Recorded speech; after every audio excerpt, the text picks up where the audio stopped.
Welcome back to another episode of Rock Boys Football. We have talked extensively about this USC team over the last couple of weeks, but almost all of our conversation around this program has come, kind of pertaining around the recruiting trail, which clearly USC is doing some really good things building this 2026 class out. I think a lot of USC fans probably feel very similar to how I feel going into 2025, and that is this 2025 year is massive for USC. I mean, I've been very vocal. USC is doing everything right off the football field. They are building a national championship caliber roster on the recruiting trail in order to hold on to that momentum. You want to show everybody across the country that USC is going back in the right direction. 2025, this is the season where I think you have to show it. A lot of really exciting storylines. The season, the 2025 season starts in spring practice. Want to get into a couple of position changes that we're seeing within this USC football team that I think are very intriguing going into 2025. Talk about some of the newcomers, talk about some of the weight that has been gained for USC specifically in the front seven, and go back to USC over the last couple of years. So small. I mean, even in the Pac-12, it was a problem. It certainly was a problem last year in the Big Ten. That narrative has completely changed. You look at USC's front seven, specifically the defensive line. I mean, it went from one of the smallest units in the Big Ten last year. It might be the biggest defensive line that you see in the Big Ten and arguably the country heading into 2025. Want to give some general thoughts on some position battles as well. Before we do it, as always, to the USC fans, number one, can't thank you guys enough. The amount of USC fans that have been dialed in for what we've talked about on the recruiting trail, all just the positive feedback that y'all been throwing in the comment section, that type of stuff, it means the world to me. Appreciate you guys. If y'all do enjoy the content, consider subscribing to the channel.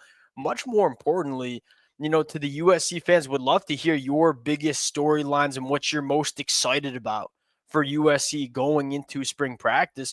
What y'all throw in the comment section is largely what we are going to talk about over the next couple of weeks. Without further ado, let's get into it. And let's start with, two position changes that I think we probably expected were happening, but you kind of have it official going into 2025. And I think most notably, Anthony Beavers kicking down from safety, going to play linebacker for USC.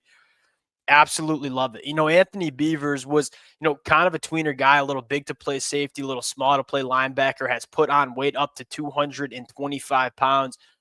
Two things that stand out. One, USC is looking for some added depth at off-ball linebacker. Look, Eric Gentry, one of the best linebackers, if not the best linebacker in the country going into 2025. Desmond Stevens, a guy that we have a lot of confidence going into year two of his college football career. Outside of those two, you kind of have question marks about what the depth looks like at linebacker, and adding a veteran like Anthony Beavers into the mix certainly helps. And then second, what I love the most is look how athletic this linebacker room is, especially in comparison to what we saw in 2024. We've talked about this a lot.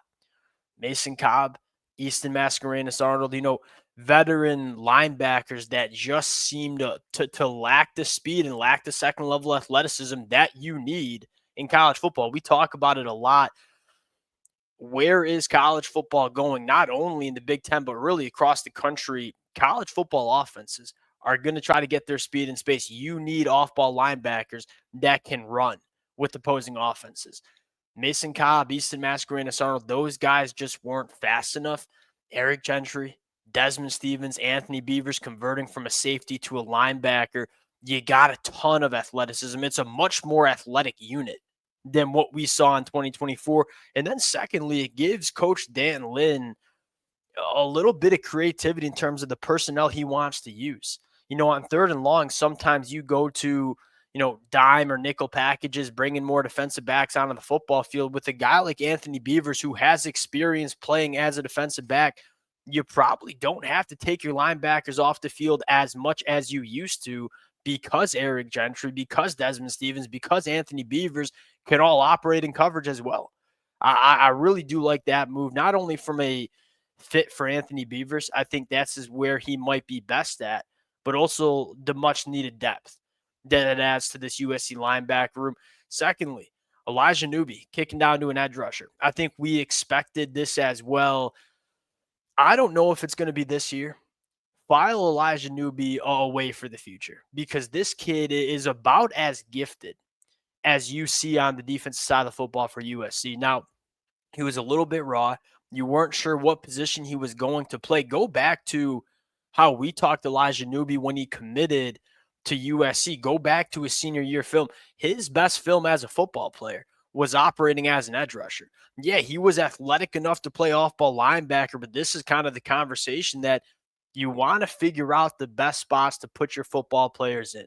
And it's a question that every good defensive coordinator asks. I promise you, Dan Lynn asked it and said, hey, we think Elijah Newby can be best coming off the edge. And I think he can too because a 10-9 guy in the 100-meter dash, elite first step, a ton of length, got to put on a little bit more weight, about 230 pounds as we sit heading into spring. I think USC needed some depth at the edge room too. And so basically what you're doing is, hey, we're going to take Anthony Beavers, add him to the linebacker room, add some depth there. We're going to take Elijah Newby, add him to the edge rusher room, add some depth there. I like the position changes that you've seen from USC. Number two, weight gainers, specifically on the defensive line. Go back to last year, you had only 3 defensive linemen that were over 300 pounds. Those were Bear Alexander, who didn't play, pretty much really didn't play. Then you had Carlin Jones, who was a true freshman that dealt with an injury. So Bear Alexander, Carlin Jones, 2 out of your 3 300-pound guys last year really didn't play for USC. And then Kobe Pepe, who was a rotational guy.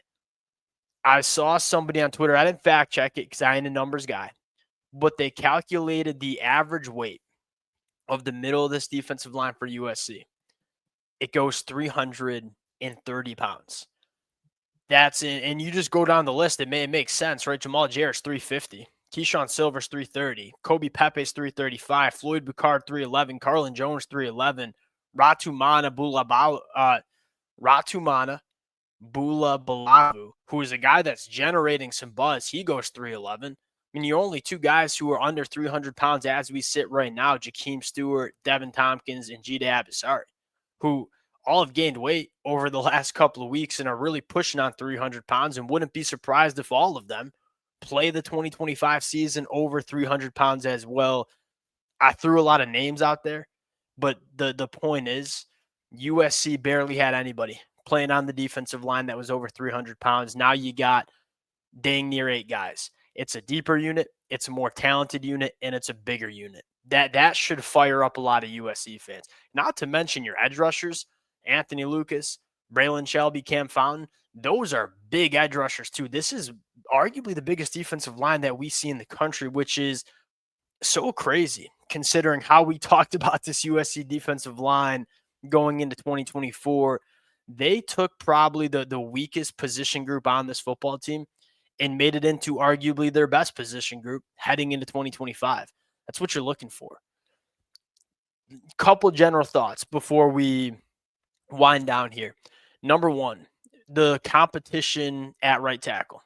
And this is a big conversation for USC, and I think this is probably the competition that Chad Bowden is most interested in playing out. Feel good about Elijah Page at left tackle. Feel really good about the interior offensive line with the transfer portal additions you made. Right tackle, Tobias Raymond, Justin T going into year 3, year 2, respectively. You don't want to have another Mason Murphy situation where you have to put a right tackle out there that is not good enough, especially if you might be playing a true freshman quarterback. I guarantee you that Lincoln Riley, Chad Bowden, this front office are going to be very engaged at how this right tackle position plays out, because if neither of those two emerge, you probably want to go to the transfer portal and get aggressive for a right tackle that you know can play. Now, the other scenario here is, look, Tobias Raymond, Justin T, there's a very good chance that one of those two really step up and become good football players for you in the 2025 year. To me, it's the biggest question mark or biggest position battle, you might say, that we're going to be looking at in the spring. I'm also really intrigued with the freshman offensive lineman. Alex Payne is coming. He's up to 295 pounds. He was 265 coming out of high school. They've done some really good things, putting some weight on him. And I'm not necessarily saying Alex Payne is going to start as a freshman, but I mean, year 2, year 3, you're excited about it. But I think just as importantly, potentially as a depth role piece. If a guy that, if you have to play Alex Payne for a game or two, maybe you can count on him to play quality football for USC immediately as a true freshman. Obviously, the quarterback battle is going to be what we're talking about a lot. Hassan Longstreet gained 10 pounds in the winter. He's up to 205 pounds. That's a really good sign for a lot of USC fans. Hassan Longstreet is put together, but he was a little bit of a slender guy. He looks the part. We all know the arm talent that he has, kind of how you want it to look. I think a lot of people are just chalking Jaden up as quarterback one. And I wouldn't be surprised if Jaden does win the quarterback one position or quarterback starting spot, you might say. Keep an eye on Hassan Longstreet. You're still looking for, I guess one other thing I'll say here is I'm intrigued to see who breaks out at the running back position. I think it's kind of a three-way battle here. Brian Jackson going into year 2. I think I liked what I saw from him in that Texas A&M bowl game. You're bringing Eli Sanders from New Mexico. You're bringing Jordan Wayman, the number 1 JUCO running back. All 3 of those guys are going to compete for the lion's share of the carries. Now, you might see a committee, but if you're a USC fan, I don't think it matters who does step up, but you're probably looking for a guy to take over that running back room and really emerge as a stud like Woody Marks did last year. There's a lot of really exciting storylines. Third wide receiver, like we know Jacoby Lane and Mekhi Lemon are the 2 wide receiver ones in this offense. Who's going to be wide receiver 3? The young tight end room, not only Lake McCree, who's kind of a veteran, but Walker Lyons, Joey Olson, Walter Matthews up to 277 pounds, I believe. That's an intriguing storyline. I wonder if he moves to offensive tackle at some point. It's going to be a fun spring practice, and it's going to be a really important spring practice too, because you got some question marks. You got a really aggressive front office.